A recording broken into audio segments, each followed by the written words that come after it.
이제 전쟁의 승리는 항공 무기를 구매하는 것에 달렸다. 그 위력은 엄청났습니다. 지난 17일 해외 매체를 통해 드러난 우크라이나군의 에이티킴스 집속탄은 러시아를 공포로 몰아넣기에 충분하였습니다. 괴물탄으로 불리는 집속탄이 현대 전장에서 가장 중요한 무기체계로 주목받고 있는데요. 집속탄은 탄치 안에 수백 개에 달하는 복수의 자탄을 탑재하여 광범위한 살상 및 파괴 효과를 꾀하는 폭탄입니다. 그동안 민간인 피해 등 부작용의 우려로 인해 세계 각국은 실제 전장에서의 사용을 꺼려왔으나 러어 전쟁이나 이스라엘 헤즈볼라 충돌과 같은 긴박한 상황 속에서 다시금 그 존재감을 드러내고 있는 집소탄은 현재 전쟁의 양상을 바꾸는 게임 체인저 역할을 하고 있습니다. 10월 15일 레바논의 헤즈볼라는 이스라엘군이 국제적으로 금지된 집소탄을 사용해 레바논 남부의 세 곳을 공격했다고 강력히 규탄했는데요. 사실 헤즈볼라 지들도 그보다 더한 공격을 해왔었지만 그런 헤즈볼라에게도 집소탄만큼은 너무나 공포스러운 무기였던 것이죠. 이는 러시아도 마찬가지인데요. 최근 러시아군 주둔지를 향해 에이티킴스 미사일이 발사가 되었고 상공에서 수백 개의 자탄을 뿌려댄 에이티킴스는 훈련지를 완전 쑥대밭으로 만들었습니다. 이 미사일은 미국이 우크라이나에 지원한 하이마스 차륜형 MLRS에서 발사된 것으로 확인되었죠. 이처럼 단 한 발의 에이티킴스 집소탄이 보여준 어마무시한 위력에 전 세계는 발칵 뒤집혀졌는데요. 특히 에이티킴스의 경우 구경만 600mm에 달하는 미사일로 M30 자탄 대략 950개를 탑재할 수 있을 만큼 거대한데 현존하는 MLRS 탑재형 미사일 중에 가장 크고 굵고 단단한 것으로 알려져 있습니다. 이런 상황 가운데 한국의 K239 천무 역시 주목을 받고 있는데요. 하이마스와 에이티킴스 집소탄의 위력이 증명된 가운데 한국의 K239 천무와 KT즘 집속탄의 위력은 최소 미국의 것의 5배에 달할 것으로 분석되고 있기 때문입니다. 전 세계에서 사실상 미국과 한국만이 600mm 구경 집속탄과 그 발사대를 개발 생산할 수 있는 국가라는 점도 천무의 경쟁력을 극대화시켜주고 있죠. 세계인권보호협회가 발표한 집속탄 개발 국가 및 회사에 따르면 전 세계 5개국 8개의 회사 가운데 한국의 풍산과 하나가 자리 잡고 있으며 회사 규모 역시 전 세계 최대급으로 한국은 마음만 먹으면 1년 안에 전 유럽이 보유한 집소탄의 수만큼 생산할 수 있는 것으로 알려져 있습니다. 특히 한국 풍산의 경우 세계 최초로 불발효 1% 미만의 집속탄을 개발하는 데 성공했는데요. 통상 러시아는 20%, 미국은 5에서 10%로 알려져 있습니다.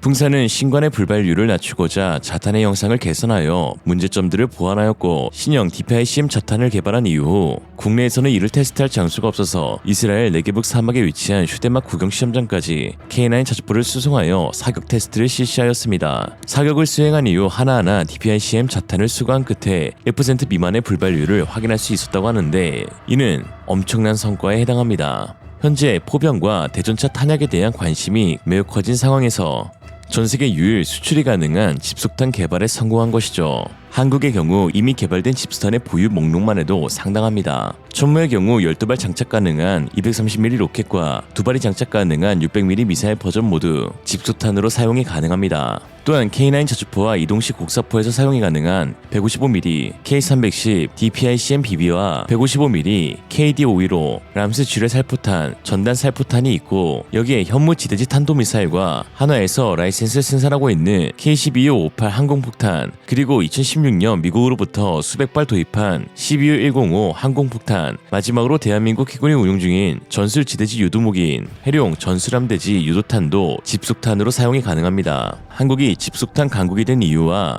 폴란드가 현재 집속탄 개발에 몰두하고 있는 이유는 동일한데요. 주변국인 러시아와 북한이 더 많은 수의 병력들을 보유하고 있기 때문입니다. 그리고 양으로 몰아붙이는 이러한 전략에 집속탄만큼 효과적인 것도 또 없죠. 광범위한 피해와 다수의 목표물을 동시 타격하고 취약한 인프라를 손쉽게 무력시킬 수 있는 집속탄은 러시아와 북한의 천적입니다. 우리 입장에서는 집속탄은 절대로 포기하지 못하는 무기체계이며 오히려 더욱더 현대 전장에서 사용할 수 있도록 개발을 게을리해서는 안 되는 것이죠. 그럼에도 불구하고 몇몇 인권단체들은 집속탄을 두고 비윤리적이라며 집속탄의 사용을 금지해야 한다고 하는데요. 애초에 윤리적인 무기체 따위는 없으며 남의 인권 그렇게 챙기려다가 내 인권 박살나는 수가 있습니다.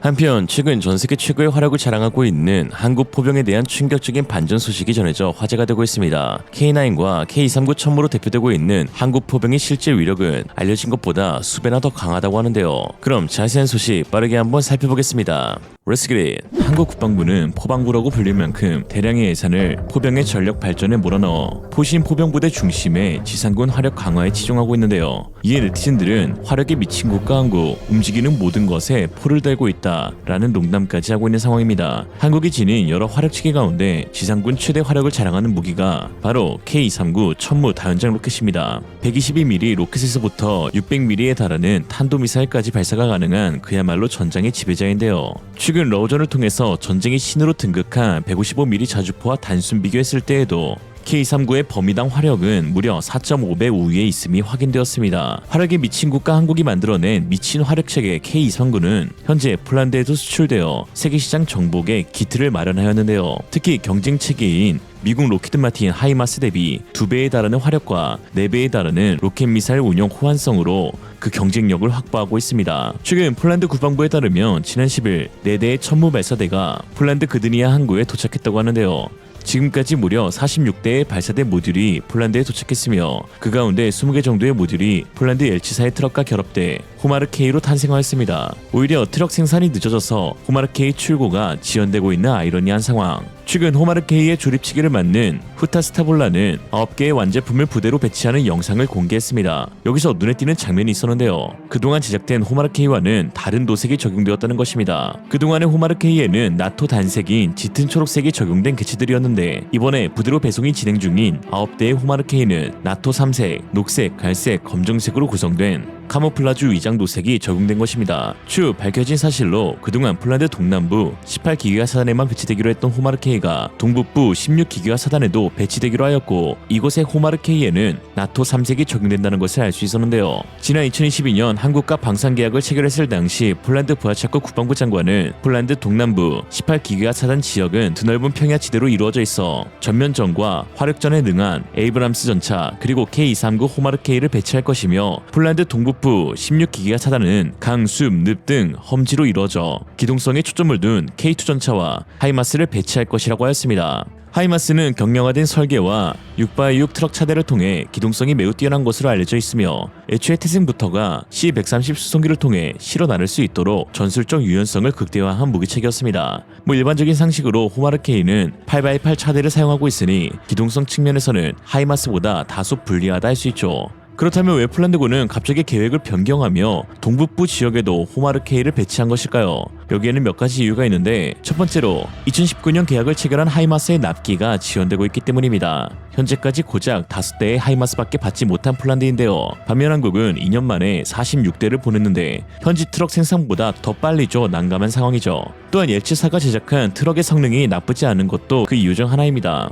옐치사의 트럭은 생산 직후 한국으로 들여와 까다로운 테스트를 진행했는데요. K-39 발사대를 장착한 뒤 한국에서 진행된 테스트에서 30cm의 지형 장애물을 극복하거나 최대폭 60cm의 도란과 깊이 1m의 물 장애물도 극복하면서 모든 기동 성능 평가를 완주했습니다. 이에 폴란드 네티즌들 역시 미국산과 한국산의 극명한 차이에 놀라움을 드러내는 중이죠. 호마르K는 괜찮고 호마르A는 쓰레기통에 있습니다. 우리가 마음대로 공격할 수 없다면 도대체 미국 기술이 왜 필요합니까? 반면 한국은 우리가 원하는 미사일을 발사대와 통합할 수 있도록 허용해주고 있습니다. 라고 했죠. 특히나 최근 이스라엘이 벙커버스터 미사일로 헤즈볼라를 완벽 격파하면서 천무의 가치도 급상승하고 있습니다. 천무에서 발사가 가능한 12종류의 미사일 가운데 한국에서 개발한 벙커버스터 KT즘이 탑재가 가능하기 때문이죠. 천무는 현존하는 다연장 체계 가운데 가장 많은 수의 로켓 미사일을 발사할 수 있습니다. 무려 12종류로 122mm 폴란드산 피닉스 로켓에서부터 600mm 벙커버스터 KT즘, 사거리 290km의 탄도미사일 CTM-290, 대량 살상용 DPICM탄, 거기다가 최근 대한 미사일인 ASBM까지 탑재할 수 있는 천무입니다. 아주 골라 쏘는 재미가 있죠. 특히 천무 발사대를 통해 진행된 KT즘 테스트에서 2발 연속으로 발사된 미사일이 같은 곳을 정확히 타격해 아예 구멍 속으로 들어가는 놀라운 장면까지 보여주기도 했습니다. 이렇다 보니 해외 네티즌들은 도대체 어떻게 한국은 세계 최고의 다연장 로켓을 개발할 수 있었냐 하는 반응인데요. 그도 그럴 것이 현재 전 세계에서 천무와 비교될 만한 화력과 기동성, 가격 경쟁력을 지닌 무기체계는 단 한 개도 없는 상황입니다. 한국이 다연장 로켓의 진심인 이유는 DNA에 각인되어 있기 때문이 아닐까 한데요. 세계 최초로 2단 로켓의 다연장 체계를 개발한 국가가 다름 아닌 한국입니다. 바로 신기전을 탑재한 화차이죠. 화차는 화약을 실은 수레로 하나 또는 다수의 화약 무기를 설치하여 적에게 발사할 수 있게끔 만든 장비를 말하고, 신기전은 조선 세종 때 개발된 고체 로켓이자 로켓 추진식 화살 병기 또는 그 단위와 체제를 말하는데요. 화력에 미쳐있던 조선 초기에는 전국에서 신기전 화차를 700대씩 사용하는 돈지랄을 했을 정도로 정말 엄청난 숫자의 신기전이 생산되어 배치되었습니다. 조선 초기까지 국경선의 개념이 명확하지 않았던 시대였으므로 경제적인 손실이 있더라도 엄청난 개수의 전술 타격 로켓을 양산하여 주변 국가와의 분쟁이 있는 최전방 영토에서 일종의 화력 시위를 하였고, 이에 현재까지도 이어지는 한민족의 국경선을 지켜냈던 셈이죠. 현 시대의 눈에는 신기전 화차가 별것 아니게 느껴질 수 있지만 13에서 15세기를 기준으로 봤을 때에는 그야말로 지옥에서 온 무기로 느껴질 정도로 신기전 화차의 사거리와 제압 능력은 그야말로 대단한 수준이었습니다. 실제로 화차의 모형을 만들어서 그 위력을 가늠해본 해외 채널이 있는데요. 위력을 실제로 체감한 이들은 한마디로 어메이징이라고 표현했습니다. But a couple hundred years later, the Koreans figured out a surefire way to guarantee a hit. 15th century, Hwacha, range 500 yards, warhead, arrow tip, and black powder. What the Koreans came up with was a wooden cart that shot 200 rocket-propelled arrows at once. The individual rockets weren't any more accurate, but the Koreans figured there was safety in numbers. So, yeah, you got 200 of them. You launch them all at the same time, basically. Yes, we do. And as you can see, each one has a nice little arrow on the tip. Now, this arrow is no joke, fellas. And with the rocket to send it on its way, it was possibly the most formidable weapon of its time. The Koreans used these arrow-spewing Hwachas to help fight off the invading Japanese. You see, samurai warriors used to attack in dense formations. Perfect fodder for a Hwacha attack. I think you ought to give it a try. Do we have a target?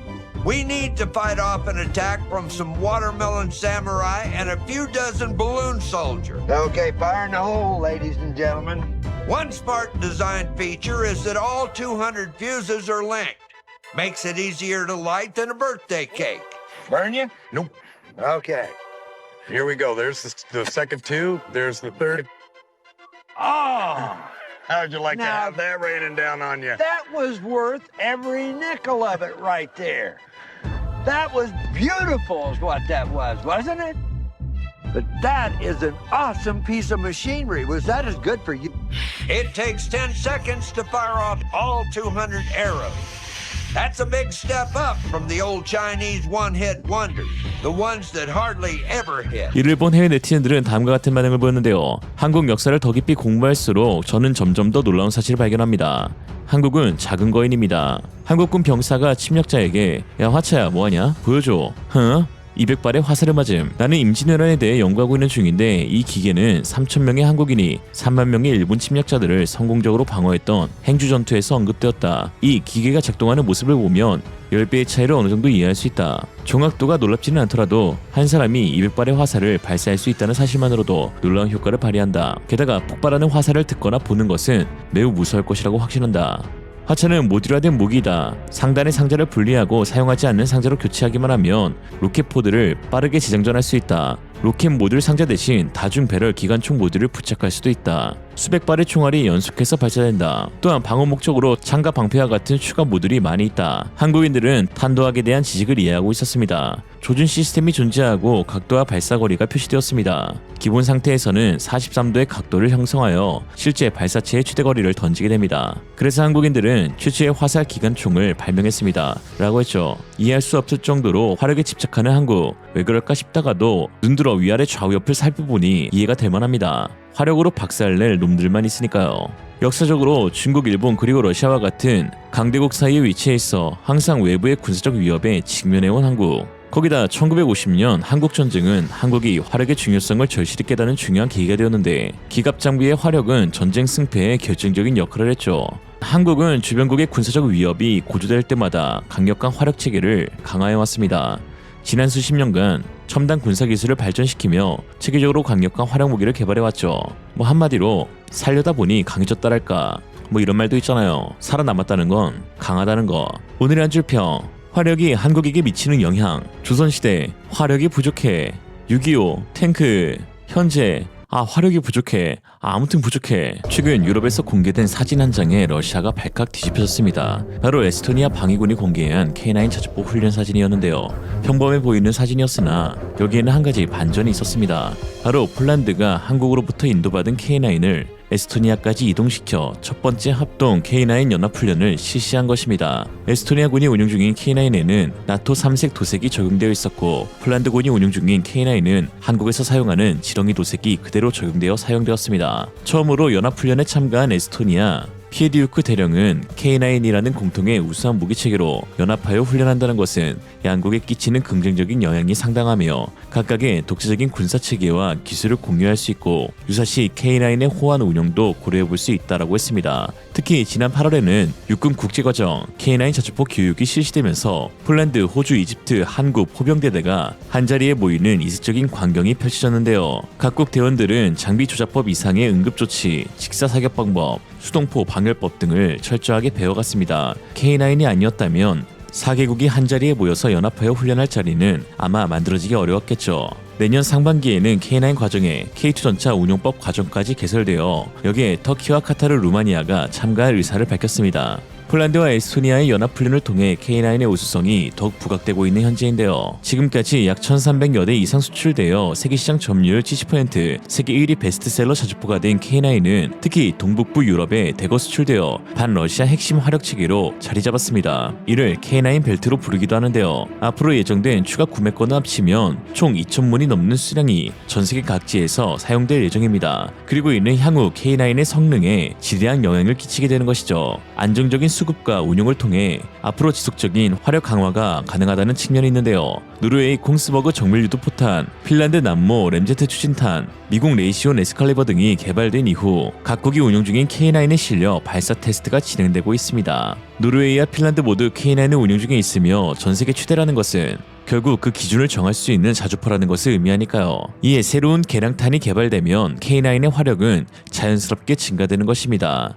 이런 상황 가운데 최근 한국은 신형 사거리 연장탄을 개발했다고 소식을 전했는데요. K9 포탄의 사거리를 최대 30% 연장하게 되면서 추가적인 해외 수출 잭팟도 기대할 수 있게 되었습니다. 방위사업청은 155mm 신형 사거리 연장탄, 이른바 랩탄 전투용 적합 판정과 국방 규격 제정 등 체계 개발 종료를 선언하고 올해 양산에 들어간다고 밝혔는데요. 공개된 영상에 따르면 항력 감수탄과 로켓 보조 추진탄, 추진제를 복합 전용하는 사거리 연장탄 전력화로 K9은 최대 41km였던 사정거리를 60km 이상으로 대폭 확장할 수 있게 되었습니다. 군 관계자는 이번 155mm 사거리 연장탄 개발 성공은 우리 군 포병 전력 증강은 물론이고 전 세계 155mm 자주포를 운용하는 국가뿐만 아니라 K9 자주포와 연계한 수출을 적극 추진할 수 있게 되었다라고 밝혔죠.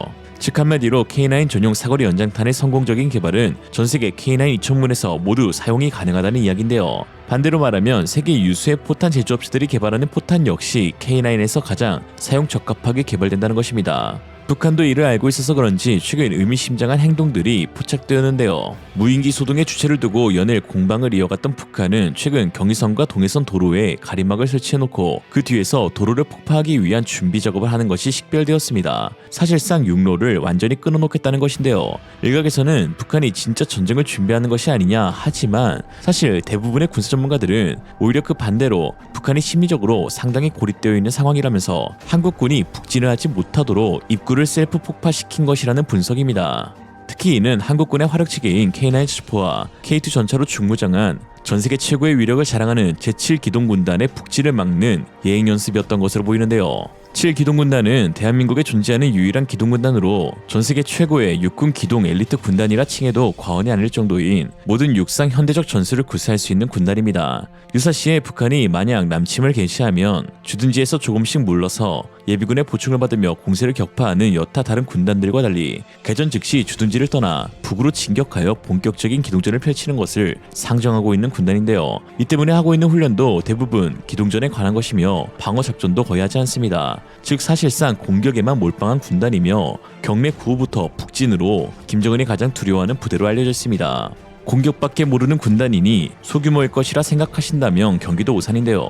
규모 자체가 상당히 방대한데 3세대 이상 전차대대가 11개, 155mm 포병대대 역시 16개나 됩니다. 제7군단 휘하에 5개 기부사가 보유한 기갑 장비는 전차만 헤아려도 800여 대로 현지 기준 독일, 영국, 프랑스 등 서유럽 3대 군사 강국이 보유한 전체 전차보다 더 많습니다. 여기에 더해 장갑차까지 포함하면 총 4,000대 이상 전투장갑 차량과 지원장갑 차량이라는 터무니없는 규모를 갖추고 있죠.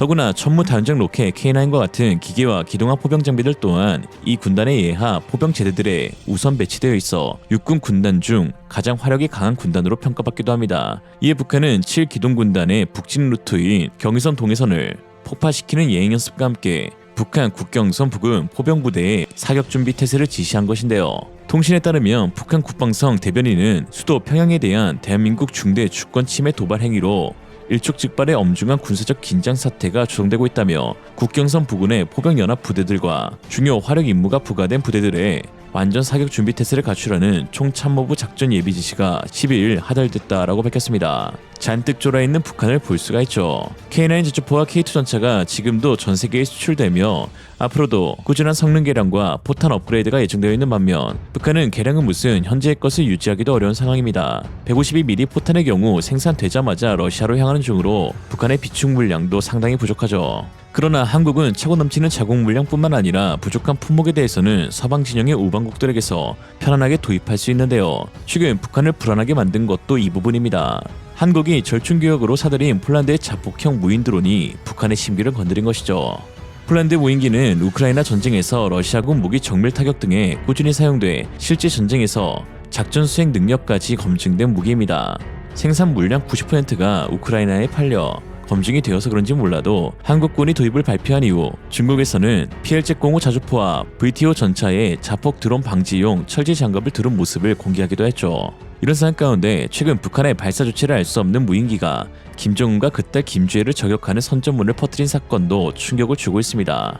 한국 국방부는 한국에서 발사한 무인기가 아니라고 했지만 북한은 주체를 파악하지는 못했다면서도 한국을 향해 뒤지는 순간까지 객기를 부리다 사라질 것들, 괴이한 돌연변이, 한국 공부 깡패 등의 표현을 쓰고 있습니다. 한국 측의 군사 전문가는 북한으로서 무인기 침투 사건이 상당히 큰 충격일 것이고 이번 사태로 여러 명이 징계나 숙청을 당했을 것이라며 다만 북한은 드론을 다시 날리지 말라는 취지로 포병 사격 준비를 지시한 것으로 보이고 먼저 군사적 도발을 자행할 가능성은 크지 않다고 본다라고 했습니다. 아니 지들은 똥풍선에 종이 무인기 겁나 날려놓고 주체도 파악 못한 무인기 하나에 발작 버튼 눌리는 모습이 참 웃음 포인트네요. 그러면서 김여정은 무인기 도발 주체에 관심 없어 다시 발견되는 순간 참변이라면서 경고했습니다. 아니 주체도 모르는데 어떻게 참변을 시키겠다는 건지. 천방지축 어리둥절 빙글빙글 돌아가는 못 말리는 김여정. 오늘의 한 줄평. 주체를 모르면 주제라도 알자. 이 사진 한 장으로 K9이 세계를 정복했다는 것을 알 수 있었다. 최근 해외에서 진행되고 있는 K9 자주포의 훈련이 화제가 되고 있습니다. 한국에서 개발하고 생산한 K9 자주포가 지구 반대편에 있는 국가에서 운용되면서 특히 K9을 운영하고 있는 국가들끼리의 연합훈련까지 진행되고 있는 상황인데요. 전 세계를 휩쓸고 있는 K9이 앞으로 서방 진영 유일 첨단 자주포가 될 수 있다는 충격적인 분석도 나오고 있는데 빠르게 한번 파헤쳐보겠습니다. Let's get it.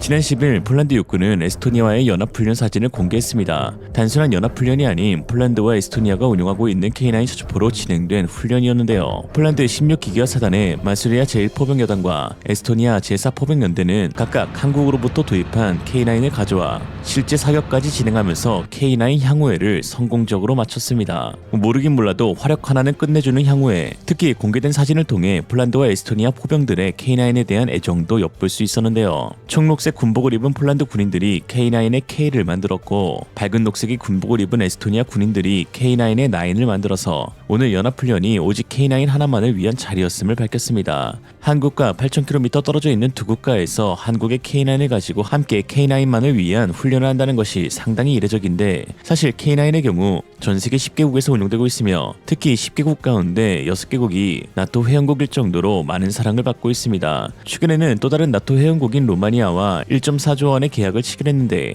당시 독일의 펜자우비치 2000, 튀르키예의 피르티나와 같은 나토 회원국들의 경쟁품을 제치고 선택받은 것이라 더욱 뜻깊었죠. 여태까지의 K9 누적 수출 총액은 무려 13조 원이 넘어섰습니다. 이제 가히 명실상부 나토 표준 자주포라고 불려도 손색이 없는데요. 도입될 수에서는 전 세계 점유율 70%를 기록할 만큼 단연 압도적이죠. 한국의 자주포가 나토의 표준이 된다는 것은 참 믿겨지지 않을 정도입니다. 특히 매년 진행되고 있는 K9 유저 클럽에는 나토 회원국들이 중심국이 되어 유럽에서 진행되고 있는데요. 2023년에는 노르웨이, 2024년에는 핀란드에서 열렸으며 특히 이 자리에 운영국뿐만 아니라 미국과 캐나다와 같은 나토 회원국들도 옵서버 자격으로 참가하여 회원국 간 포병대대의 상호 운용성이 얼마나 중요한지 느낄 수 있었습니다. 이런 상황 가운데 나토 내 최대 영향력을 발휘하고 있는 미국 역시 K9 자주포를 도입할 가능성이 매우 높아지고 있는데요. 최근 한화 에어로스페이스는 미국 육군 자주포 대규모 수주 발판을 마련했습니다. 지난 14일 미 육군은 자주포 성능 시연을 위해 한화 에어로스페이스에 미국 생산법인 한화 디펜스 USA를 비롯한 글로벌 방산기업 5곳과 약 400만 달러, 54억 규모의 계약을 체결했다고 발표했습니다. 이 계약은 11월부터 진행되는 각사의 자주포 실증 테스트를 위한 것인데요. 한화 에어로스페이스뿐만 아니라 미국 아메리칸 라인메탈 비이클스, BAE 보프로스, 독일 GDLS, 이스라엘 LB 시스템즈 등 4개사가 후보에 포함되었습니다. 연내 성능 시연이 마무리되는 대로 중단된 미국 자주포 현대화 사업에 간격을 메꿀 해외의 자주포가 선정될 예정이죠.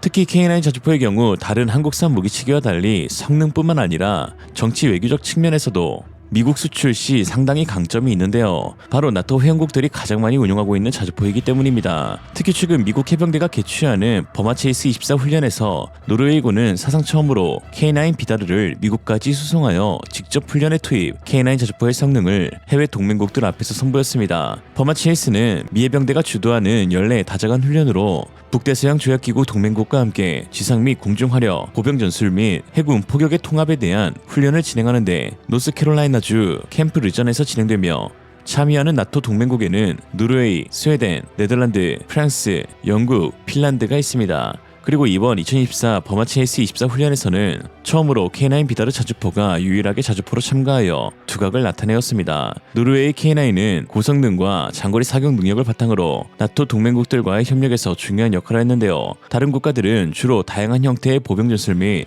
해상포 사격 훈련을 수행했지만 K9은 자주포를 사용한 유일한 화력 지원 자산으로 훈련의 다양한 시나리오에서 실질적인 전술 화력 지원을 제공했습니다. 미 해병대는 K9 비다르 자주포에 대해 매우 긍정적인 평가를 내렸는데 특히 155mm 자주포의 강력한 사거리와 고속 연사 능력은 미 해병대의 작전 요구를 충족시키기에 충분하다는 평가를 받았습니다. 훈련 중 보여준 K9의 기동성은 미 해병대가 추구하는 유연하고 기동력 있는 화력 지원과 일치했으며 다양한 환경에서도 안정적인 성능을 유지하는 것이 큰 장점으로 꼽혔죠. 이에 캡틴 퀸드보이드 사령관은 K9은 장거리에서의 정밀 타격 능력을 훌륭하게 발휘했다면서 이 자주포는 신속하고 안정적인 화력 지원을 제공하면서도 높은 기동성을 유지하기 때문에 공격 및 방어작전 모두에서 귀중한 자산이 된다고 덧붙였습니다. 그러면서 K9의 또 다른 뛰어난 점은 다국적 환경에서의 적응력인데 다양한 지형에서 효과적으로 작전을 수행하면서 연합군의 목표 달성에 크게 기여하며 단순한 지원치기를 넘어 우리 부대가 빠르고 효과적으로 대응할 수 있도록 돕는 전력 증강 자산이라고 평가했습니다.